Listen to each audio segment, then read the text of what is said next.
നിങ്ങൾക്ക് ബുദ്ധി വളരാൻ വേണ്ടി വാപ്പ മരുന്ന് വാങ്ങിച്ചു തരൂലേ? ഇല്ലേ? എന്ത് മരുന്നാ വാങ്ങിച്ചു തരുന്നേ? എന്ത് മരുന്നാ? ബോൺവിറ്റേ. ബുദ്ധി വളരാൻ വേണ്ടി വാപ്പ മരുന്ന് വാങ്ങിച്ചു തരൂലേ ഉമ്മ? എന്നിട്ട് താഴോട്ട് നോക്കിയിരിക്കുകയാണ്.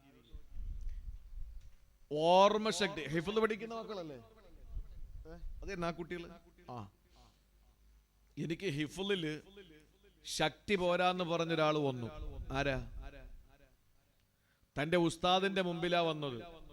ഉസ്താദിന്റെ മുമ്പിൽ വന്നിട്ട് പറഞ്ഞു, ഉസ്താദെ, ഞാൻ കാണാതെ പഠിക്കുന്നത് എനിക്ക് ഹൃദ്യസ്ഥമാക്കാൻ പറ്റുന്നില്ല. ഇത് ചെറിയ ആളല്ല വന്നത്. شكوت إلى وقيع سوء حفظي وأوصاني بترك المعاصي شكوت إلى وقيع سوء حفظي وأوصاني بترك المعاصي. വക്കീ എന്ന് പറയുന്ന ഉസ്താദ്. അപ്പൊ ശിഷ്യനാരായിരിക്കും? വക്കീ എന്ന് പറയുന്ന ഉസ്താദ്. ആ ഉസ്താദിന്റെ മുമ്പിൽ വന്നിട്ട് ഒരു ശിഷ്യൻ പറയുന്നു, ഉസ്താദേ, വക്കീഅേ, എനിക്ക് പഠിച്ചിട്ട് ഹൃദ്യസ്ഥമാക്കാൻ പറ്റുന്നില്ല, എന്റെ ഹിഫ്ള് ശരിയാകുന്നില്ല. ലക്ഷക്കണക്കിന് ഹദീസുകൾ മനപ്പാടമുള്ള, ലക്ഷക്കണക്കിന് ഹദീസുകൾ മനപ്പാടമുള്ള. എങ്ങനെ മനപ്പാടമാണ്? ഹദീസിന്റെ മുറിയല്ല, അതിന്റെ ശകലമല്ല. ഒരു ഹദീസ് ഇന്നമൽ അഅ്മാലു ബിന്നിയാത്ത് എന്നതൊരു ഹദീസാണ്, അല്ല ഒരു ഹദീസിന്റെ മുറിയാണ്. അതിനുശേഷം ദീർഘമായ ഹദീസ് പോകുന്നുണ്ട്. ഈ ഹദീസ് കാണാതെ പഠിക്കുന്ന ലക്ഷക്കണക്കിന് ഹദീസുകളല്ല. ആ ഹദീസ് ആരാണ് റിപ്പോർട്ട് ചെയ്തത്? അയാൾക്ക് എവിടെ നിന്ന് കിട്ടി? അദ്ദേഹത്തിന് എവിടെ നിന്ന് കിട്ടി? അദ്ദേഹത്തിന് എവിടെ നിന്ന് കിട്ടി? അങ്ങനെ പരമ്പരകളെ പഠിച്ചു പഠിച്ചു പഠിച്ച് അവസാനം അഷ്റഫുൽ ഖൽഖ് നബി മുഹമ്മദ് മുസ്തഫ ഹബീബായ പ്രവാചകനിൽ എത്തിച്ചേരുന്നത് വരെയുള്ള പ്രവാചകന്, സഹാബി, താബിഈ, തബഉ താബിഈ, സലഫ് സാലിഹ്, അങ്ങനെ വന്ന ഇമ്മത്തുകളിലൂടെ തന്നെ പഠിപ്പിച്ച ഉസ്താദ് വരെ എത്തുന്ന മുഴുവന് ആ ശൃംഖലയെ, ആ കണ്ണികളെ, അവരുടെ ചരിത്രം, അവരെത്ര വിവാഹം കഴിച്ചു, അവർക്ക് എത്ര മക്കളുണ്ട്, അവരുടെ ജീവിതം എങ്ങനെയാണ്, ഇതെല്ലാം കൃത്യമായി പഠിച്ച് സനദ് കൃത്യമായി പഠിച്ച ഒരു മഹാനാണ്. ഉസ്താദിനോട് പറയുന്നു, എനിക്ക് ഹിഫ്ള് പോരാ ഉസ്താദേ, എന്താ ഞാൻ ചെയ്യേണ്ടത്? ചവനപ്രാശം കുടിച്ചാ മതിയോ? ബൂസ്റ്റ് കുടിച്ചാ മതിയോ? എന്താ ചെയ്യേണ്ടത്? ഉസ്താദ് പറഞ്ഞു, ഒരേ ഒരു കാര്യം നീ ചെയ്താ മതി. ഔസാനി ബിതർകിൽ മആസി. ഉസ്താദ് എന്നോട് പറഞ്ഞു, മോനെ, നീ പാപങ്ങളൊന്നും ചെയ്യാതിരുന്നാ മതി. അപ്പൊ മക്കളെ ബുദ്ധി ഉണ്ടാവാൻ എന്ത് ചെയ്യണം? കുരുത്തക്കേട് കുറയ്ക്കണം. നമുക്ക് മെമ്മറി പവർ കിട്ടാൻ എന്ത് വേണം? ഹറാംപറപ്പ് കുറയ്ക്കണം. ഒരു ഹറാമും നമ്മൾ ചെയ്യരുത്, തോന്നിയാസങ്ങൾ ഒന്നും ചെയ്യരുത്. എങ്കിൽ നമ്മുടെ മെമ്മറിക്ക് പവർ കൂടും. അപ്പൊ നിങ്ങളിപ്പോ ചിന്തിക്കുക, എന്നാ ഇതൊക്കെ ചെയ്യുന്നവന്മാർക്കല്ലേ മെമ്മറി കൂടുന്നില്ല? അത് നല്ല ബുദ്ധിയല്ല, അത് കുബുദ്ധി എന്ന് പറയും. നല്ല ബുദ്ധി, ബുദ്ധി വേറെ, കുബുദ്ധി വേറെ അല്ലെ? കുബുദ്ധികൾ നമുക്ക് ഉണ്ടാവും, വക്രബുദ്ധി, കുശാഗ്ര ബുദ്ധി. അതല്ല, നമുക്ക് വേണ്ടത് നല്ല ബുദ്ധിയാണ്. ആ സൽബുദ്ധി നമുക്ക് ഉണ്ടാകണമെങ്കിൽ പാപങ്ങൾ കുറയ്ക്കണം.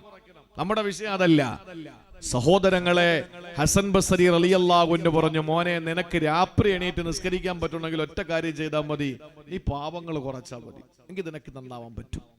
അപ്പൊ അതുകൊണ്ട് അള്ളാഹുവുമായിട്ടുള്ള മുനാജാത്തും കൊണ്ട് മാത്രമേ രാത്രി നമുക്ക് ഫലപ്രദമാക്കി എടുക്കാൻ കഴിയൂ. അതാണ് യഹീബിന് മുആദുൽ റാസി റളിയല്ലാഹു അൻഹു പറഞ്ഞത്. അപ്പൊ അതുകൊണ്ട് നമ്മൾ എന്തു വേണം? രാത്രി എഴുന്നേറ്റ് നിസ്കരിക്കാൻ ശ്രമിക്കണം. അത് എഴുന്നേക്കാൻ പറ്റണമെങ്കിൽ നമ്മൾ പാപങ്ങളിൽ നിന്ന് നമ്മൾ മാറി നിൽക്കണം. അള്ളാഹു തൗഫീക്ക് തരട്ടെ.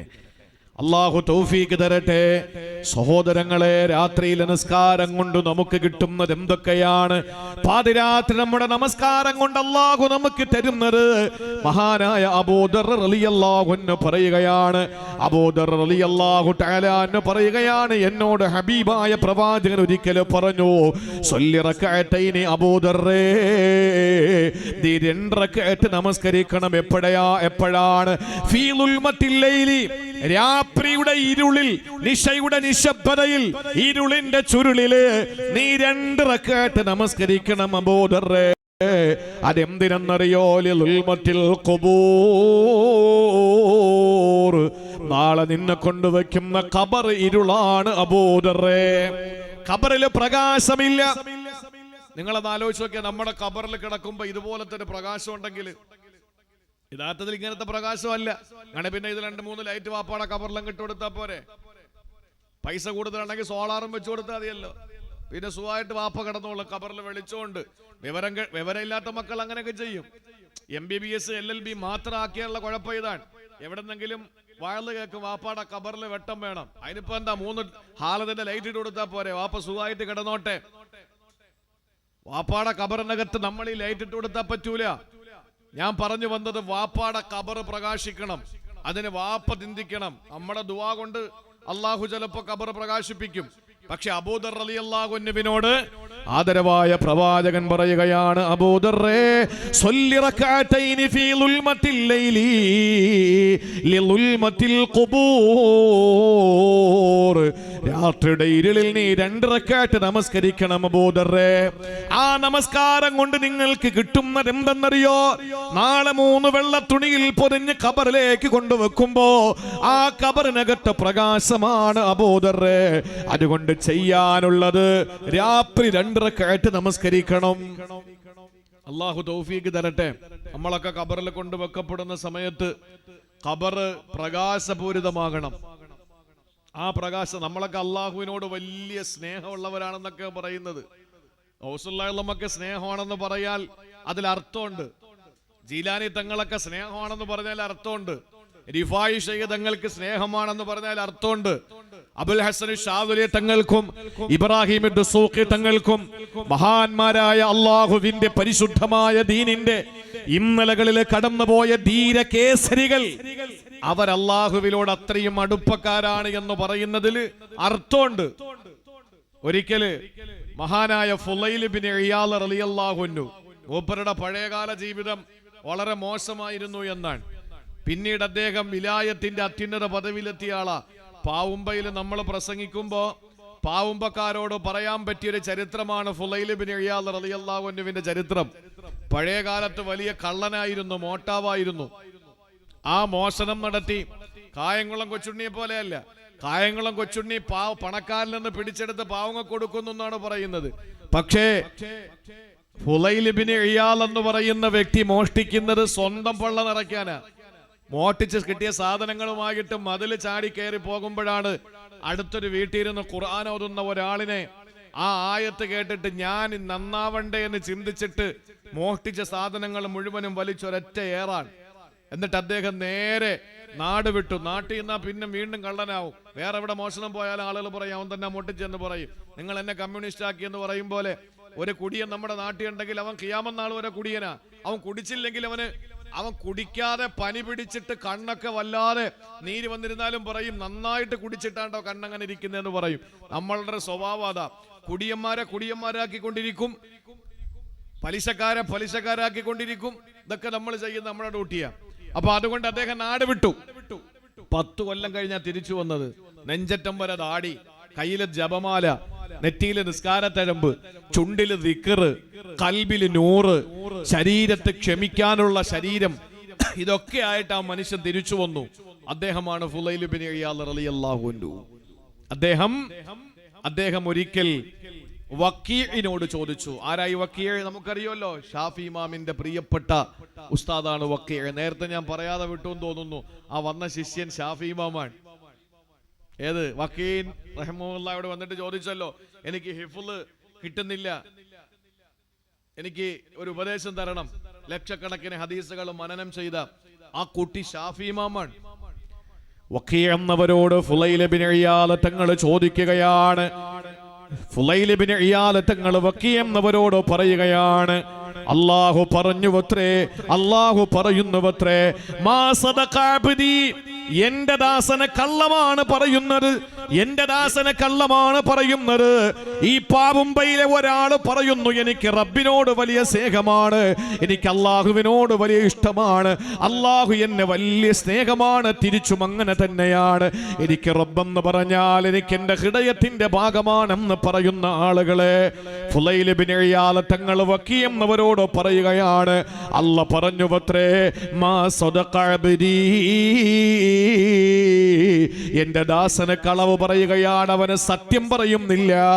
ഇദ്ദാ മഹബ്ബതി, അവൻ എന്നെ സ്നേഹിക്കുന്നു എന്ന് വാദിക്കുകയാണ്. പക്ഷേ ഫൈദാ ലമ്മഹുൽ ലൈൽ, രാത്രി വന്നു കഴിഞ്ഞാൽ നാമാവനെ കിടന്നുറങ്ങുന്നു, വതറക്കനി, എന്നെ ഉപേക്ഷിക്കുന്നു.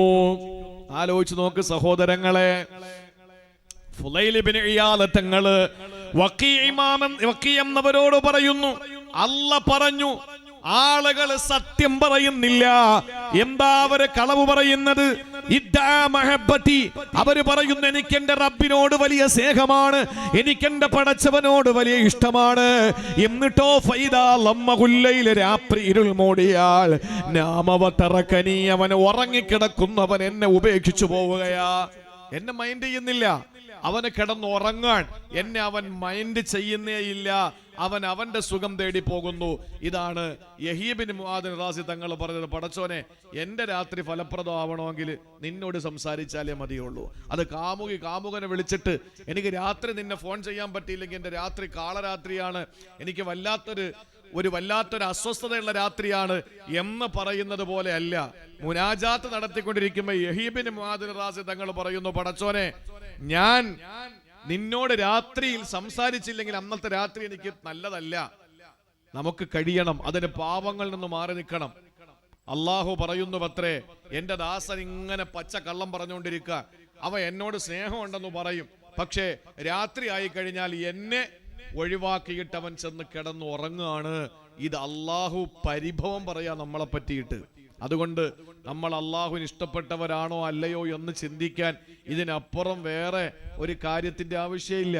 അതുകൊണ്ട് ഇരിക്കുന്ന ഓരോരുത്തരൊന്ന് ചിന്തിച്ചേ, രാത്രിയിൽ നമ്മൾ എഴുന്നേൽക്കുന്നുണ്ടോ? മൂത്രമൊഴിച്ചിട്ട് ഉറങ്ങുന്ന കാര്യമല്ല ഈ പറയുന്നത്. എഴുന്നേറ്റ് 2 റക്അത്ത് നിസ്കരിച്ചിട്ടുണ്ടോ ഇന്ന് വരെ? ഇസ്രായേൽ എന്ന് പറയുന്ന ജൂത പരീക്ഷകൾ പറയുന്നുണ്ട്, കുഴപ്പമൊന്നുമില്ലല്ലോ ഇവിടെ. ഞാൻ കൂടുതൽ പറയുന്നില്ല. നാളെ 4 മണിക്ക് ചൂനാട് മാർക്കറ്റിൽ ഇൻഷാ അല്ലാഹ് ഈ വനീതന്റെ ഫലസ്തീൻ ഐക്യദാർഢ്യ പ്രഭാഷണമുണ്ട്.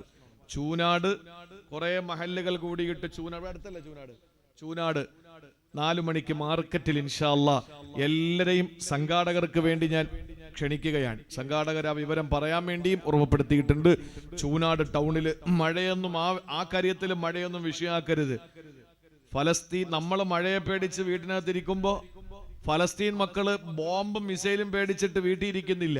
അവര് പിന്നെ പാർക്കിലിരുന്ന് ചിത്രരചന മത്സരം നടത്തുക ഫലസ്തീൻ മക്കള്. നമ്മളാണെങ്കിലോ മഴ പെയ്യുമെന്ന് പറഞ്ഞാൽ പിന്നെ വീട്ടിൽ നിന്ന് വെളിയിറങ്ങൂല. അതാണ് ഫലസ്തീൻ മക്കളും നമ്മളും തമ്മിലുള്ള വ്യത്യാസം. പ്രിയപ്പെട്ട സഹോദരങ്ങളെ, പാതിരാത്രിയുടെ നിശബ്ദതകളിൽ അള്ളാഹുവിന് വേണ്ടി മാറ്റിവെക്കാൻ നമുക്ക് കഴിയണം. അള്ളാഹുവിന്റെ പരിഭവം നമ്മൾ കേട്ടല്ലോ സഹോദരങ്ങളെ. അള്ളാഹുവിന്റെ റസൂല് പറയുന്നു, അലൈക്കും ബിഖിയാമിൽ ലൈൽ, രാത്രി എഴുന്നേറ്റ് നിങ്ങൾ നമസ്കരിക്കണേ. കാരണം ഫഇന്നഹു, ആ പാതിരാത്രിയിലെ നിസ്കാരം തക്ഫീറുൽ ലിൽ ഖതായാ, നിങ്ങളുടെ ജീവിതത്തിലെ പാപങ്ങൾ പൊറുക്കാൻ അള്ളാഹു വെച്ച ഒരു കഫാറത. പാപങ്ങൾ ചെയ്തു പോയ മനുഷ്യ, നിന്റെ പാപങ്ങൾ പൊറുക്കാനുള്ള വഴി രാത്രിയിലെ നിസ്കാരമാണ്. മുഴുവൻ സാലിഹീങ്ങളും ആ സാലിഹീങ്ങളുടെ പദവിയിൽ എത്തിച്ചേർന്നത് രാത്രിയിലെ നിസ്കാരം കൊണ്ടാണ്. രാത്രി നിസ്കരിക്കാത്ത ഒരു മഹാനും മഹാനായിട്ടില്ല. ഗൗസുല്ലായമായത് മഹാനായ അഹ്മദുൽ കബീർ റിഫായി തങ്ങളായത് മഹാനായ ഖാജാ മുഈനുദ്ദീൻ അൽ അജ്മീരി സഞ്ചരി റഹിമഹുല്ലാഹ് അജ്മീർ ശൈഖായത് ഹസൻ ഇബ്നു അലി റളിയല്ലാഹു തആല അൻഹു കരുനാഗപ്പള്ളി ശൈഖന്മാരുടെ പള്ളിമുറ്റത്ത് കിടക്കുന്ന മഹാനായ ഹസൻ ഇബ്നു അലി റളിയല്ലാഹു അൻഹു ആ പദവിയിലെത്തിയത്. ലോകത്ത് എത്ര വലിയ മഹാന്മാരുണ്ടോ ആ മഹാന്മാരൊക്കെ മഹാന്മാരായത് ദഅബു സാലിഹീൻ. ഒരൊറ്റ സാലിഹായ ഒരൊറ്റ മഹാനായ മനുഷ്യനും രാത്രി നിസ്കരിക്കാതെ മഹാനായിട്ടില്ല. പാതിരാത്രി നിസ്കാരം നിർവഹിച്ച ഒരാളും മഹാനാകാതെ മാറിയിട്ടുമില്ല. അതുകൊണ്ട് പ്രിയപ്പെട്ടവരെ എന്ന് പറഞ്ഞതിന്റെ അർത്ഥം എന്താ? ഒരൊറ്റ മഹാന്മാരും രാത്രി നിസ്കരിക്കാതിരുന്നിട്ടില്ല. രാത്രി നിസ്കരിച്ച ഒരാളും വലിയ മഹാനാകാതിരുന്നിട്ടുമില്ല. അപ്പൊ വന്നാലോ നമുക്കായിക്കൂടെ? അത് മഹാന്മാരൊക്കെ കഴിയൂ നിസ്കരിക്കാൻ, നമ്മളെ കൊണ്ട് കഴിയില്ല. ഇപ്പൊ ഈ അടുത്ത സമയത്ത് ഒരുത്ത പെണ്ണ് കിട്ടുന്നില്ല. 30 വയസ്സ് കഴിഞ്ഞു. 30 വയസ്സെത്തിയിട്ട് പെണ്ണ് കിട്ടാത്ത ഒരുത്തൻ്റെ അടുത്ത് അവന്റെ ഉമ്മയുടെ സഹോദരൻ വന്നിട്ട് പറഞ്ഞു, എടാ നല്ലൊരു പെണ്ണ്, നല്ല നിസ്കാരം, നല്ല വിദ്യാഭ്യാസം, നല്ല അദബുള്ള പെണ്ണ് നോക്കട്ടാന്ന് ചോദിച്ചപ്പം അവന്റെ മറുപടി, ഇതൊക്കെ ഉള്ള ഒരുത്തനെ നോക്കിയാ പോരെ?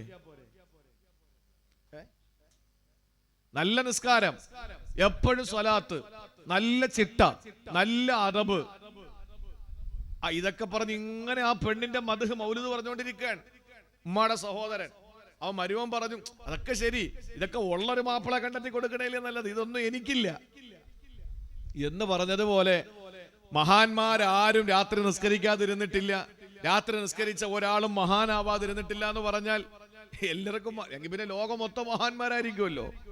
മഹാന്മാരൊക്കെ നിസ്കരിക്കാൻ പറ്റുള്ളൂ. അപ്പൊ നമ്മൾ ചിന്തിച്ചു നോക്കുക, രാത്രി എണീക്കാത്ത നമ്മൾ മഹാനാണോ? അല്ല. പിന്നെ ആര് മഹാനായ എന്ന് പറഞ്ഞാൽ മഹാനായ എന്നേ പറയാൻ പറ്റുള്ളൂ, മഹാനായ എന്ന് പറയാൻ പറ്റൂല. അതൊക്കെ മഹാനായ എന്ന് പറഞ്ഞാൽ നമ്മളൊക്കെ ആ പദവിയിൽ എത്തിച്ചേരണമെങ്കിൽ അള്ളാഹു ഒരുപാട് നിഅമത്തുകൾ നമുക്ക് തന്നിട്ടുണ്ട്. അതിനൊക്കെ ശുക്ർ ചെയ്യാൻ നമുക്ക് കഴിയണം. ഇല്ലെങ്കിൽ പാവുമ്പയിൽ എത്ര ആളുകൾ മരിച്ച്, ബഗ്ദാദിൽ എവിടെയെങ്കിലും പാവുമ്പേലുള്ള ഏതെങ്കിലും ഒരാളുടെ പേരിൽ അവിടെ ഇതേപോലെ രാത്രിയിൽ സരസ് കെട്ടിയിട്ട് ആരെങ്കിലും പ്രസംഗിക്കുന്നുണ്ടോ? ബഗ്ദാദിലെ ഏതെങ്കിലും പണ്ഡിതന്മാര്, ഇറാഖിലെ പണ്ഡിതന്മാര് ഇല്ല. എന്നാൽ ജീലാൻ എന്ന് പറയുന്ന പ്രദേശത്ത് ജനിച്ച് അള്ളാഹുവിന് വേണ്ടി ജീവിതം മാറ്റിവെച്ച ഒരു മഹാന്റെ പേരിൽ ഇവിടെ തിതുക്കാറ ജീലാനി. എവിടെ? പാവുമ്പേല്. പാവുമ്പയും ബഗ്ദാദും തമ്മിൽ എന്താ? അല്ലെങ്കിൽ ജയിലാനും തമ്മിൽ, ജയിലാൻ എന്ന് പറഞ്ഞ സ്ഥലമാണ്, അവിടെ തമ്മിൽ എന്താ ബന്ധം? ഇവിടെ ഉള്ള ആരെയും അവിടെയും കെട്ടിച്ചിട്ടില്ല, അവിടെ ഉള്ള ആരെയും ഇവിടെ ഒന്നും പെണ്ണ് കെട്ടിയിട്ടില്ല. പിന്നെന്ത് ബന്ധമുള്ളത്? ഞാൻ അതാ പറഞ്ഞത്. എന്റെ പ്രിയപ്പെട്ട സഹോദരങ്ങളെ, സ്വാലിഹീങ്ങളുടെ പദവിയാണ്, അതുപോലെ സ്വാലിഹീങ്ങളുടെ ശൈലിയാണ്, എല്ലാ പാപങ്ങളും പൊറുക്കാനുള്ള വഴിയാണ്. തീരുന്നില്ല, റസൂലുള്ളാഹി തങ്ങളെ പറയുകയാണ്,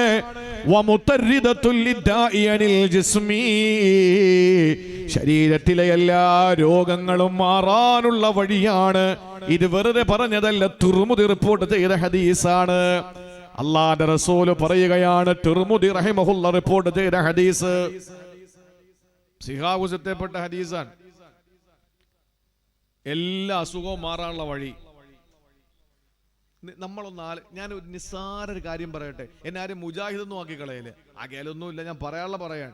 ഇപ്പൊ ഒരു മഹാൻ, ഇപ്പൊ നമ്മളെ ഇ കെ ദാരിമി ഉസ്താദിന്റെ നഗറല്ലേ ഇത്, അല്ലേ? മുഹമ്മദ് ദാരിമി എന്ന് പറഞ്ഞാൽ ഇ കെ ദാരിമി ഉസ്താദ് അല്ലേ? ഇ കെ ദാരിമി ഉസ്താദ് ഒരു സദസ്സിൽ വന്നിരുന്നു, അല്ലെങ്കിൽ നാളെ ദുആക്ക് വരുന്ന ചാലിശ്ശേരി അഹ്സനി തങ്ങളല്ലേ, അദ്ദേഹം വന്നിരുന്നിട്ട് ഞാൻ ആരെയും കൊച്ചാക്കുകയല്ല, നിങ്ങൾ ആ ആംഗിളിൽ അങ്ങ് എടുത്താൽ മതി. ചാലിശ്ശേരി ഉസ്താദ് നാളെ ഇവിടെ വന്നിരുന്നിട്ട് നിങ്ങളോട് പറയാണ്, ഇൻഷാ അല്ലാഹ് എല്ലാവരും കിടക്കാൻ നേരത്ത് ഒരു 10 സുബ്ഹാനല്ലാഹ് എല്ലിക്കോളി, നിങ്ങളെ എല്ലാ പ്രശ്നങ്ങളും പരിഹാരം കാണുമെന്ന് പറഞ്ഞാൽ ഈ പാവുമ്പയിലുള്ള നിങ്ങൾ ആരെങ്കിലും മരിക്കുന്നത് വരെ അത് മുടക്കുവോ? ഇല്ല. ചാലിശ്ശേരി ഉസ്താദ് പറഞ്ഞാൽ നമ്മൾ മുടക്കൂല, ഇ കെ ദാരിമി ഉസ്താദ് പറഞ്ഞാൽ നമ്മൾ മുടക്കൂല. പക്ഷേ അഷ്റഫുൽ ഖൽക്ക് പറഞ്ഞല്ലോ, നിസ്കാരം കഴിഞ്ഞ് 33 സുബ്ഹാനല്ലാഹ് എല്ല് എത്ര ഒരു ചൊല്ലി? ഇന്ന് ഇശാസ്കരിച്ചിട്ട് സുബ്ഹാനല്ലാഹ് 33 അൽഹംദുലില്ലാഹ് 33 അല്ലാഹു അക്ബർ ചൊല്ലി ആരുണ്ട്? കിടക്കാൻ നേരത്ത് ഇത് 33 അവസാനം അല്ലാഹു അക്ബർ 34 ചൊല്ലി 100 ദിക്ർ പൂർത്തിയാക്കുന്നവന് ദുനിയാവിന്റെ സകല തിരക്കുകളും അവന്റെ ജോലിയിലെ ബറക്കത്തും ജോലിയുടെ പ്രയാസം ഒക്കെ മാറിക്കിട്ടുമെന്ന് നബി മുഹമ്മദ് മുസ്തഫ. ഫാത്തിമ ബീവി കൈ പൊട്ടി ഒലിച്ചപ്പോ വാപ്പാട്ട ചെന്ന് പരാതി പറഞ്ഞതാ, വാപ്പ ഒരു സെർവന്റിനെ, ഒരു ഖാദിമിനെ, ഒരു ജോലിക്കാരനെ ഒന്ന് വെച്ച് തരുമോ? കൈയൊക്കെ പൊട്ടിയത് കണ്ടോ? വാപ്പാടെ നെഞ്ച് പൊട്ടി, കാരണം പൊന്നു മോളല്ലേ. ആ സമയത്ത് മോളെ ഈ ജോലിക്കാരനെ വെക്കുന്നതിനൊക്കെ നല്ലൊരു കാര്യം ഞാൻ പറഞ്ഞു തരട്ടെ. എന്താ വാപ്പാ? 33 സുബ്ഹാനല്ലാഹ്, 33 അൽഹംദുലില്ലാഹ്, 34 അല്ലാഹു അക്ബർ കിടക്കാൻ നേരത്ത് മോള് ചൊല്ലിക്കോ. ആ ഓക്കെ വാപ്പാ, ഓടി പോയാ. ഇമാം സുർഖാനി തങ്ങൾ പറയാണ്, കിടക്കാൻ നേരത്ത് ഇത് ആരെങ്കിലും ചൊല്ലിക്കഴിഞ്ഞാൽ അവന്റെ ജോലിയിൽ ഭാരം കുറഞ്ഞു കിട്ടുമെന്നാണ്. എത്ര പേര് ചെല്ലും? എത്ര പേര് അത് മുടക്കാതെ ചെല്ലും? അള്ളാഹുവിന്റെ റസൂല് പറഞ്ഞെന്താ? നിങ്ങളുടെ രോഗങ്ങൾ മാറാൻ രാത്രിയിലെ നിസ്കാരം നിങ്ങൾക്ക് ഉപകരിക്കുമെന്നാണ്. നിങ്ങളുടെ ശരീരത്തിൽ നിന്ന് രോഗങ്ങൾ മാറാൻ രാത്രിയിലെ നിസ്കാരം ഫലപ്രദമാണത്രേ.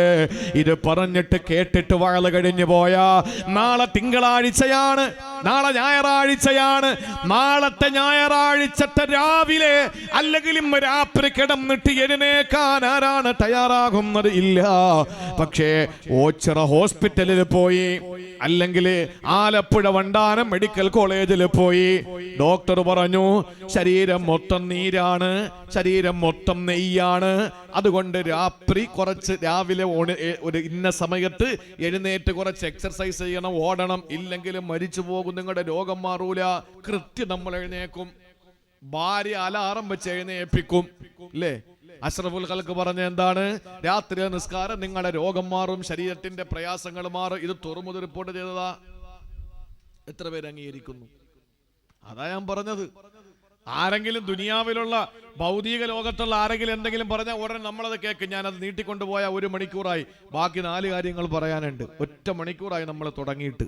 അതുകൊണ്ട് ഞാൻ ചുരുക്കി പറയട്ടെ, യഹ്യ ഇബ്നു മുആദ് റളിയല്ലാഹു റളിയല്ലാഹു തആല അൻഹു പറയുകയാണ്, ഇലാഹി ലാ യുതീബുൽ ലൈൽ, എൻ്റെ രാത്രികളെ ഫലപ്രദമാക്കി എടുക്കാൻ കഴിയുന്ന ഒന്നേ ഉള്ളൂ തമ്പുരാനെ.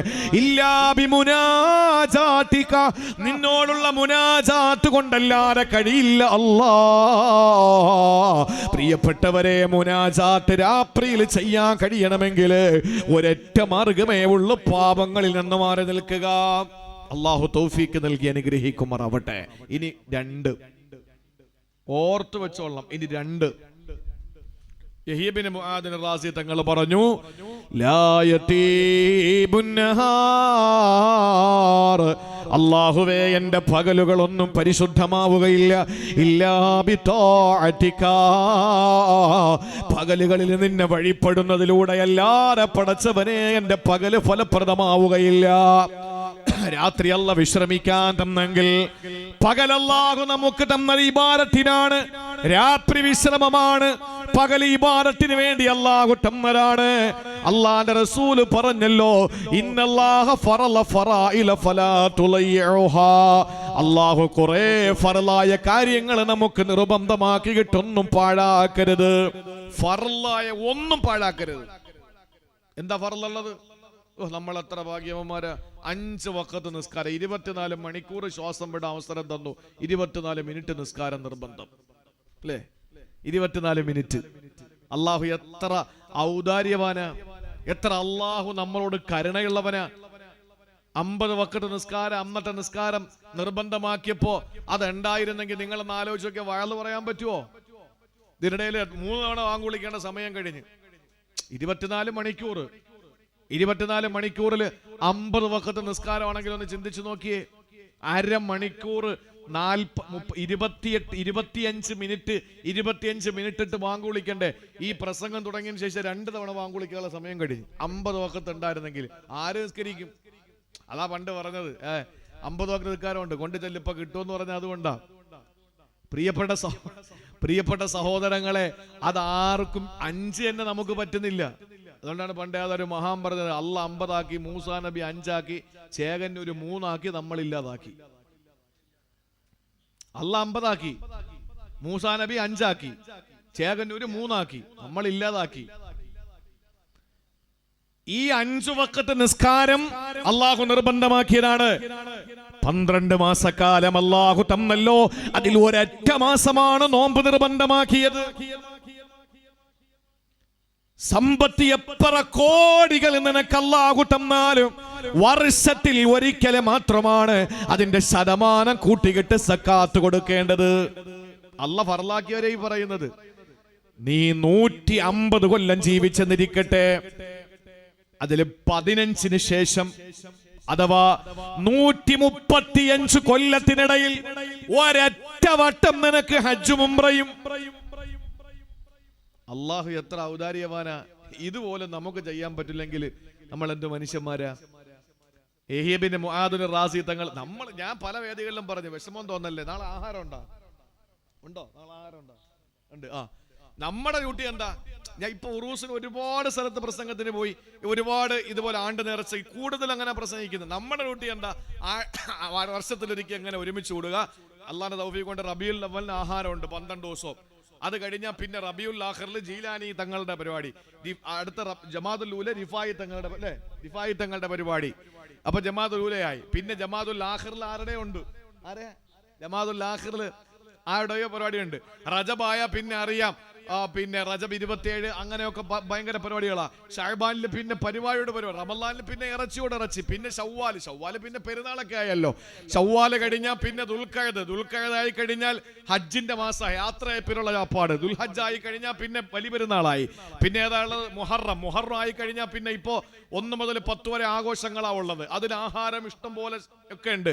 മുഹറം കഴിഞ്ഞാൽ സഫർ ആവുമ്പോൾ പല സ്ഥലങ്ങളിലും പല മഹാന്മാരുടെയും ആണ്ട നടക്കുക. മാസം 12 നമുക്ക് തീറ്റിയോട് തീറ്റി. ഞാൻ ചോദിക്കട്ടെ, ഇങ്ങനെ നേർച്ച നടത്തി തിന്നുകൊണ്ട് നടന്നാ മതിയോ? നമുക്ക് അല്ലാന്റെ ഔലിയാക്കളാവണ്ടേ? നാളെ നമ്മുടെ പേരിൽ ആർക്കെങ്കിലും തിന്നണ്ടേ? ആലോചിച്ച് നോക്കിയേ. നമ്മൾ എല്ലാ പരിപാടിക്കും വർഷത്തിലൊരിക്കൽ കൂടിയിട്ട് നേർച്ച നടത്തി ചോറ് കഴിച്ചോണ്ട് പോകും. അത് പോരാ. ഇത് ആനെ ചുമക്കാനൊന്നും അല്ല പറഞ്ഞത് കഴിയാത്തത് ഒന്നും ഇന്ന് വരെ ആരോടും അല്ല പറഞ്ഞിട്ടില്ല. 5 വഖ്ത് നിസ്കാരം 24 മിനിറ്റ് 24 മണിക്കൂറിൽ 12 മാസത്തിൽ ഒരൊറ്റ മാസം നോമ്പ് 365 ദിവസങ്ങളിൽ നീ കഷ്ടപ്പെട്ട് എപ്പറ ഉണ്ടാക്കിയാലും അത്രയും കൊണ്ടൊന്ന് പാവങ്ങൾ തട്ടിക്കൊടുക്കണ്ട. വർഷം പൂർത്തിയാവുന്നു, 6 മാസം കഴിഞ്ഞപ്പോ നിന്റെ കയ്യിലുള്ള പൈസ തീർന്നു, സക്കാത്തില്ല. പിന്നെ 6 മാസക്കാലം നിനക്ക് പൈസ ഉണ്ടായി, സക്കാത്തില്ല. 1 ഇയർ, ഒരൊറ്റ കൊല്ലം നിന്റെ കയ്യിൽ ഇത്ര നിശ്ചിതമായ തുകയുണ്ടെങ്കിൽ അതിന് 2.5%. കപ്പലണ്ടി വാങ്ങുന്നവൻ 10 രൂപയ്ക്ക് വാഴലിന് വന്നപ്പോ 10 രൂപയ്ക്ക് കപ്പലണ്ടി വാങ്ങിച്ചു അല്ലേ? ഇങ്ങനെ പേപ്പർ മടക്കി വെച്ചിട്ട് അതിൽ കപ്പലണ്ടി ഒരു ഇട്ട് തരും. ഞാൻ 10 രൂപയ്ക്ക് വാങ്ങിച്ച മൊത്തം ഇത് എന്റെ കപ്പലണ്ടിയാ, ഞാൻ പൈസ കൊടുത്തത് എല്ലാത്തിനും കൂടെ ആണെന്ന് ആരെങ്കിലും തൊലിയും കൂടെ വിഴുങ്ങോ? ഞാൻ പോയിട്ട് കിലോ 118 രൂപ 1 കിലോ ഈ ചൈന കോഴി, വെള്ളക്കോഴി. ഈ കോഴി വാങ്ങിച്ചിട്ട് 2 കിലോ കോഴി വാങ്ങിച്ചുകൊണ്ട് വന്ന് ഒരാൾ പറയാ 118 വെച്ച് ഞാൻ കൊടുത്തു, 236 രൂപ. എത്ര രൂപയായി എനിക്ക് 2 കിലോ കോഴി? 2 കിലോ കോഴി എന്ന് പറഞ്ഞാൽ കോഴിയുടെ തൂക്കമാണ്. അതുകൊണ്ട് ഞാൻ അതിന്റെ ഈ പൂട ഒന്നും കളയുന്നില്ല, അതും കൂടെ അങ്ങ് തിന്നാൻ പോവാ. ആരാ ലോകത്ത് തിന്നിട്ടുള്ളത്? പഴം 2 കിലോ പഴം വാങ്ങിച്ച പഴം അല്ല തൂക്കി തന്ന വിത്ത് തൊലിയോടൊപ്പമാണ് തൂക്കി തരുന്നത്. ഇനി ഞാൻ ഇതിനും കൂടെയാണ് പൈസ കൊടുത്തതെന്ന് പറഞ്ഞ ആരാ ഇന്ന് വരെ തൊലി തിന്നിട്ടുള്ളത്? ഇത് എന്നെ സക്കാത്തെന്ന് പറയുന്നത്. 1 ലക്ഷം രൂപ നിനക്ക് തന്നാൽ 1 കൊല്ലം നിന്റെ കയ്യിരുന്നാൽ 2.5% 2500 രൂപ എന്ന് പറയുന്നത് തൊലിയാണ്. കോഴിയുടെ പൂടയും ചിറകും മറ്റേതൊക്കെ ഉണ്ടല്ലോ, കയ്യും കാലും ഒക്കെ. അപ്പൊ അതാണ് ഈ 2.5% എന്ന് പറയുന്നത്. അതും കൂടെ നമ്മൾ വിഴുങ്ങാൻ നിന്നാൽ അത് ശരിയാവൂലല്ലോ. കൊല്ലത്തിൽ ഒരിക്കലും മാത്രം, ആയുസ്സിലൊരൊറ്റ വട്ടമാണ് അള്ളാഹു നിനക്ക് ഹജ്ജ് നിർബന്ധമാക്കിയത്. ഇത് ചെയ്യുമ്പോഴാണ് പടച്ചവനെ നിന്നെ വഴിപ്പെടുന്നത് കൊണ്ടല്ലാതെ പകലാവുകയില്ല. അല്ലാ സഹോദരങ്ങളെ, റസൂലുള്ള പറയുന്നു, അല്ല കുറെ ഫർളായ കാര്യങ്ങൾ നിർബന്ധമാക്കിയിട്ടുണ്ട്, അത് നിങ്ങൾ പാഴാക്കരുത്. അല്ലാഹു കുറെ പരിധികൾ നിശ്ചയിച്ചു, നിങ്ങൾ അത് വിട്ടുകിടക്കരുത്. അല്ല പരിധി നിശ്ചയിച്ചു, അത് വിട്ടുകിടക്കാൻ പാടില്ല. കുടിക്കാം, പക്ഷെ അല്ല ഒരു സ്ഥലത്തെത്തിയവൻ പറഞ്ഞു ഇനി കുടിക്കാൻ പാടില്ല. കള്ള് കഴിക്കാം, പലിശ കഴിക്കരുത്. കുറെ വരച്ചു അല്ലാഹു തആല എല്ലാ രാജാക്കന്മാർക്കും ഒരു പരിധി. കേരളത്തിന്റെ മുഖ്യമന്ത്രി ഇപ്പൊ നമുക്കറിയാം, മുമ്പ് പ്രസംഗത്തിന് കർണാടകയിൽ പോകുമ്പോണ്ട്, കാസർഗോഡ് ജില്ലയിൽ ഒരു സ്ഥലം ഇങ്ങനെ കഴിഞ്ഞാൽ ഒരു പാലം പകുതി പാലം കെട്ടി, ബാക്കി പകുതി പാലം ഇല്ല. ഒരു 6 ഒഴുകാൻ, അതിന്റെ പകുതിയിൽ പാലമുണ്ട്, പകുതി പാലം ഇല്ല. അപ്പൊ അപ്പുറത്തൂടെ വളഞ്ഞിട്ടാ പോവുക, ചെറിയ റോഡ് കയറിയിട്ട് പിന്നെ ഈ കുടകിലേക്ക് പോകുന്ന ഇരിട്ടിയിൽ കഴിഞ്ഞിട്ടുള്ള ഒരു പ്രദേശത്തിന്റെ കാര്യം ഈ പറയുന്നത്. അപ്പോ ഈ വളഞ്ഞ വഴികളിലൂടെ പോകുന്നത് എന്താന്ന് ചോദിക്കുമ്പോൾ ഒരു കർണാടകക്കാരൻ പറഞ്ഞു, ആ കെട്ടിയിട്ടിരിക്കുന്ന വഴി എന്ന് പറയുന്നത് ആ പാലം പകുതി കേരളത്തിൻ്റെതാണ്, ബാക്കി പകുതി കർണാടകത്തിൻ്റെയാ. കർണാടക അനുവദിക്കാത്തത് കൊണ്ടാണ് പകുതി കെട്ടാത്തത്. അവരുടെ കർണാടകം അതിന്റെ ആ തുക അനുവദിച്ചിട്ടില്ല. അപ്പൊ ഒരു ആറൊഴുകുന്നതിന്റെ പകുതി എത്തിയിട്ട് ആ ആറിന്റെ പകുതിക്ക് ശേഷം കേരളം ബാക്കി കർണാടക ആയപ്പോ മുഖ്യമന്ത്രിക്ക് കയറിയിട്ട് അപ്പുറത്തൂടെ കെട്ടിക്കൊടുക്കാൻ പറ്റുമോ? അതിന്റെ ആവശ്യമില്ലല്ലോ. കാരണം ഇയാൾക്കൊരു ബൗണ്ടറി ഉണ്ട്, കേരളത്തിന്റെ ബൗണ്ടറി. അതിനപ്പുറത്തോട്ട് പിന്നെ പല പ്രദേശങ്ങളിലും അങ്ങനെയുണ്ട്. പള്ളി കേരളത്തിലും ബാത്റൂം തമിഴ്നാട്ടിലുള്ള സ്ഥലമുണ്ട്. ആ ബോർഡർ എന്ന് പറഞ്ഞാല് നമുക്കറിയാമല്ലോ, നമ്മുടെയൊക്കെ ബൗണ്ടറി ഒരു താലൂക്കിന്റെ അപ്പുറത്തുള്ള ഭരണം, ഒരു ജില്ലയുടെ അപ്പുറത്ത് കളക്ടർക്കുള്ള ഭരണം, ഒരു MLA മണ്ഡലത്തിന്റെ വിഷയം, ഒരു MP-യുടെ മണ്ഡലത്തിന്റെ വിഷയമൊക്കെ നമുക്കറിയാലോ. ഒരു വീടപ്പുറത്താണെങ്കിൽ അയാളുടെ വിഷയമല്ലത്. എല്ലാ രാജാക്കന്മാർക്കും ഉണ്ട് ഒരു പരിധി. അള്ളാഹുവിനൊരു പരിധിയുണ്ട്. അള്ളാഹു നിശ്ചയിച്ച പരിധി, ആ പരിധിയുടെ അപ്പുറത്ത് പോകാൻ അല്ലാഹു അനുവദിക്കൂല. അള്ളാഹു ചില ബൗണ്ടറികൾ വരച്ചിട്ടുണ്ട്, അതിനപ്പുറത്തേക്ക് പോകാൻ പാടില്ല.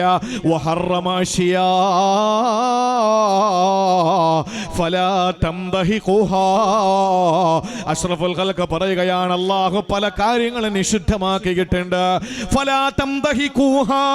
അതിൽ നിങ്ങൾ മുഖം കുത്തി വീണ് പോകല്ലേ മനുഷ്യ, അതിൽ നിങ്ങൾ മുഖം കുത്തി വീണ് പോകരുത്. ഹറാമാക്കിയ ഭാഗത്തേക്ക് നിങ്ങൾ മുഖം കുത്തി വീണ് പോകരുത്. എന്നിട്ട് അല്ലാഹുവിന്റെ റസൂൽ പറഞ്ഞ നിങ്ങൾ അറിയണോ, ചില കാര്യങ്ങളെല്ലാം മിണ്ടിയിട്ടില്ല. റഹ്മത്തല്ലക്കും, അല്ലാഹു നിങ്ങളോട് കരുണ ചെയ്തുകൊണ്ടാ മിണ്ടാട്ടത്. ഗൈറ നിസിയാൻ, അല്ലാഹു മറന്നു പോയതല്ല.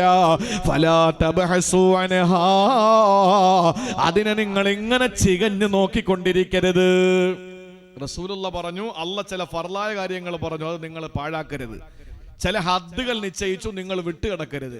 ചില കാര്യം ഹറാമാക്കിയിട്ടുണ്ട്, അതിൽ പോയി വീട് പോകരുത്. അള്ളാഹു ചില കാര്യങ്ങൾ അങ്ങ് വിട്ടുകളഞ്ഞിട്ടുണ്ട്, മറന്നിട്ടല്ല, നിങ്ങളോട് കരുണയുള്ളതിന്റെ പേരിലാണ്.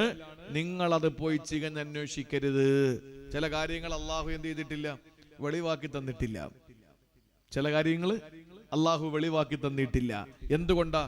അത് അവന് കാരുണ്യം ചെയ്തുകൊണ്ടാണ്. കാരുണ്യം ചെയ്തുകൊണ്ടാണ്. നിങ്ങൾ നോക്കിയേ, പന്നി ഇറച്ചി നമുക്ക് നിഷിദ്ധമാണ്. പന്നിയിറച്ചി നിഷിദ്ധമാണ്. എന്താ നമ്മൾ എന്താ കഴിക്കാത്തത്? പറയും.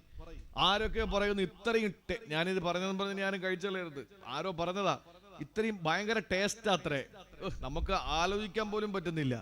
എന്താ നമുക്കൊരു അതിനോടൊരു മടി വരാൻ കാരണം? എന്താ മടി വരാൻ കാരണം? അല്ലാഹു വേണ്ടാന്ന് പറഞ്ഞു.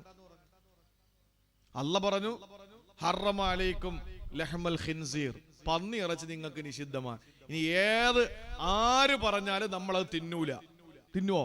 എന്താ ഒറ്റ കാരണം? അല്ലാഹു പറഞ്ഞു തിന്നരുത്. അതെന്താ അങ്ങനെ പറയാൻ കാരണം? പോത്തിനില്ലാത്ത എന്താ പന്നിക്കുള്ളത്? പന്നിക്കില്ലാത്ത എന്താ എരുമയ്ക്കുള്ളത്? അങ്ങനെ നിങ്ങൾ നോക്കണ്ട. അള്ളാഹു ഇത് നിങ്ങളോട് പറഞ്ഞ് ചില കാര്യങ്ങൾ മൂടി വെച്ചിട്ടുണ്ട്. എന്തുകൊണ്ടാ? റഹ്മത്തല്ലക്ക് നിങ്ങൾക്ക് അള്ളാഹു കരുണ കൊണ്ട് പറയാത്തതാ. ഗൈറ നിസിയാൻ, അല്ലാഹ് പൊട്ടനൊന്നുമല്ല, പറഞ്ഞുതരാൻ അല്ലാഹ് മറന്നതൊന്നുമല്ല. ചില കാര്യങ്ങളെല്ലാം മിണ്ടിയിട്ടില്ല, നിങ്ങൾ അതിന്റെ പിന്നാലെ പോകരുത്. ഇന്നിപ്പോ ആൾക്കാർ നടന്നു പൊയ്ക്കൊണ്ടിരിക്കുക, എന്താ പിന്നെ പന്നി ഇറച്ചി എന്താ പ്രശ്നം, പന്നിക്ക് എന്താ കുഴപ്പം? പട്ടി തൊട്ടാ കഴുകണം. എന്താ കഴുകണമെന്ന് പറയുന്നത്? നായ തൊട്ടാ കഴുകണമെന്ന് നമ്മൾ എന്തുകൊണ്ടാ തീരുമാനിച്ചത്? ആട് നമ്മുടെ വസ്ത്രത്തിൽ തൊട്ടാൽ നമ്മൾ ഒരിക്കൽ പോലും ആ വസ്ത്രം കഴുകില്ല. പട്ടി തൊട്ടാലോ 7 വെള്ളത്തിൽ കഴുകും. അതിൽ ഒരു പ്രാവശ്യം മണ്ണ് കലറ്റിയിട്ട് നമ്മൾ കഴുകും. എന്തുകൊണ്ടാ? അള്ളാഹുവിന്റെ ഹബീബ് അങ്ങനെ പഠിപ്പിച്ചു, അള്ളാഹ് അങ്ങനെ പഠിപ്പിച്ചു. എന്താ അതിന്റെ പിന്നിലുള്ള രഹസ്യം? നമുക്കറിയേണ്ട കാര്യമില്ല. അത് മറച്ചു വെച്ചത് എന്തിനാ? എന്തോ അതിന്റെ പിന്നിൽ അള്ളാഹുവിന് ലക്ഷ്യമുണ്ട്. അതല്ല മറന്നതല്ല, നമ്മോടുള്ള കരുണയുടെ പേരിലാണ്. അതുകൊണ്ട് പ്രിയപ്പെട്ട സഹോദരങ്ങളെ, ചില കാര്യങ്ങൾ നമ്മളോട് മറച്ചു വെച്ചിട്ടുണ്ട്. ഒരിക്കലും നമ്മൾ അതിന്റെ പിന്നാലെ പോകരുത്. അഷ്റഫുൽ ഖൽഖ് പറഞ്ഞ കാര്യങ്ങൾ നമ്മളെ മുറുകെ പിടിക്കുക. യഹ്യ ഇബ്നു മുആദ് റാസി റളിയല്ലാഹു തആല അൻഹു പാവുമ്പ പള്ളിയിൽ നമ്മൾ വരുമ്പോൾ, ആ പാവുമ്പ പള്ളി നിസ്കാരത്തിന് വേണ്ടി അല്ലാഹു വെച്ചതാണ്. അത് ആർക്ക് നിസ്കരിക്കാനാണ്? നമുക്ക് നിസ്കരിക്കാനാണ്. അള്ളാഹു നമ്മുടെ പള്ളികൾ ഇബാദത്തുകൾ കൊണ്ട് ഹയാത്താക്കുന്ന പള്ളികളാക്കി മാറ്റി അനുഗ്രഹിക്കുമാറാവട്ടെ. പള്ളി മനോഹരമാണ്. താജ്മഹലിന്റെ മോഡല്, കുത്തബ് മിനാറിന്റെ മോഡല്, ഡൽഹി മോഡല്, ചെങ്കോട്ടയുടെ മോഡല്, മനോഹരമായ പള്ളികൾ. നമ്മുടെയൊക്കെ പള്ളികൾ എത്ര രസമാണ്.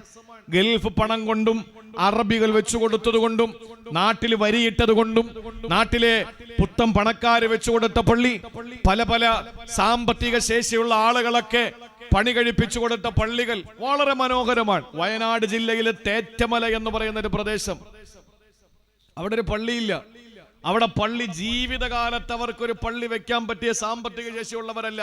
അവിടത്തെ 90% ആളുകളും തോട്ടം തൊഴിലാളികളാ, തേയില നുള്ളാൻ പോകുന്നവരാ. വയനാട് ജില്ലയിലെ മാനന്തവാടിക്കടുത്തുള്ള തേറ്റമല എന്ന് പറയുന്ന പ്രദേശത്ത് പള്ളി ഉദ്ഘാടനത്തിന് വേണ്ടി എന്നെ വിളിച്ചു പ്രസംഗത്തിന്. ഞാൻ പോകുമ്പോൾ പ്രൗഢമായ സദസ്സ്. ഭയങ്കര സ്നേഹമാണ് വയനാട് ജില്ലയിലുള്ള ആളുകൾ. കാരണം ഈ കുശുമ്പ്, അതുപോലെ തന്നെ അസൂയ, പകപോക്കലൊന്നും അങ്ങോട്ട് കയറിയിട്ടില്ല. കാരണം എവിടെ പോകണമെങ്കിലും ചുരം കയറിയാലേ പറ്റുള്ളൂ. ഇതൊന്നും ചുരം കയറി അങ്ങോട്ട് എത്തിയിട്ടില്ല. അതുകൊണ്ട് തന്നെ അവിടത്തെ ഭയങ്കര സ്നേഹമാണ് വയനാട് ജില്ല. ഭയങ്കര സ്നേഹമാണ് വയനാട് ജില്ലക്കാര്. നമുക്ക്, നിങ്ങൾ പോയിട്ടുണ്ടെങ്കിൽ നിങ്ങൾക്ക് അറിയാൻ കഴിയും. അപ്പോൾ ഈ വയനാട്ടിലെ തേറ്റമലയിലെ ആളുകൾ ഇങ്ങനെ കൂടി നല്ല മനോഹരമായ പള്ളി, വളരെ മനോഹരമായ AC ഉള്ള പള്ളി. ഈ പള്ളി കാസർഗോഡ് ജില്ലക്കാരനായ ഹാജിയാർ അടുത്തൊരു പരിപാടിക്ക് എന്തിനോ വന്നപ്പോ ഇങ്ങനെ പള്ളി ശോചനീയ അവസ്ഥ കണ്ടപ്പോ അദ്ദേഹം പറഞ്ഞു, പള്ളി ഞാൻ വെച്ച് തന്നേക്കാം. അയാൾ അദ്ദേഹം ഒറ്റയ്ക്ക് ഏകദേശം 1-2 കോടി രൂപയ്ക്ക് ചെലവ് വരുന്ന പള്ളി അയാൾ വെച്ചു കൊടുത്തു.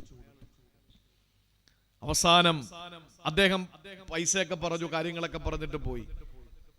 അവിടെ ഈ ആളുകൾ, അവിടുത്തെ നാട്ടുകാർക്ക് പിന്നീട് ചെറിയ മോഹങ്ങളും ഉണ്ടായി. എന്താണ് മോഹം? മുറ്റത്ത് കുറച്ച് ലോക്ക് ഇടണം, അതുപോലെ തന്നെ ഒരു മതില് കെട്ടണം. അതൊന്നും അദ്ദേഹം ചെയ്തു കൊടുത്തതല്ല, പള്ളി വെച്ചു കൊടുത്തു. അത് അതിഗംഭീരമായൊരു പള്ളി. അവസാനം നാട്ടുകാരെ തീരുമാനിച്ചു, നമുക്ക് അങ്ങനെ ഒന്ന് ചെയ്താലോ. ഒരു 4 ലക്ഷം രൂപ, 5 ലക്ഷം രൂപ ഏകദേശം 10-15 ലക്ഷം രൂപയോളം ചെലവ് വന്നു ഈ പണിക്ക്. അതിൽ 5 ലക്ഷം രൂപ ബാധ്യത, ബാക്കി 10 ലക്ഷം രൂപയോളം ഈ തോട്ടം തൊഴിലാളികൾ കൊടുത്തതാണ്. ഈ തേയില നുള്ളാൻ പോകുന്ന ആളുകൾ കൊടുത്തതാ. ചെറിയ മഹല്ലുമാണ്. ബാക്കി 5 ലക്ഷം രൂപ വേണം. ഉസ്താദ് വെറുതെ ഒന്ന് ചോദിച്ചു നോക്കി, കിട്ടുമെങ്കിൽ കിട്ടിക്കോട്ടെ എന്ന് പറഞ്ഞു. അപ്പൊ പാവുമ്പേല് ഉസ്താദ് എന്നോട് വന്നിട്ട് പറഞ്ഞത്, ഇതിന്റെ മുകളിൽ ഷീറ്റ് ഇടണം, സദസ് നോക്കിയിട്ട് മതി എന്ന് പറഞ്ഞു. പ്രിയപ്പെട്ട സഹോദരങ്ങളെ, ഞാൻ ആ തേറ്റമലയിൽ ഈ വിവരം അവരോട് പറഞ്ഞു. നിങ്ങൾ കഴിയുമെങ്കിലൊന്ന് സഹായിക്കാൻ പറഞ്ഞു. 20 മിനിറ്റോ 15 മിനിറ്റോ എടുത്തിട്ടുണ്ടാവും 5 ലക്ഷം രൂപയും അവിടെ ഇരിക്കുന്ന ആളുകൾ ഓഫർ ചെയ്യാൻ.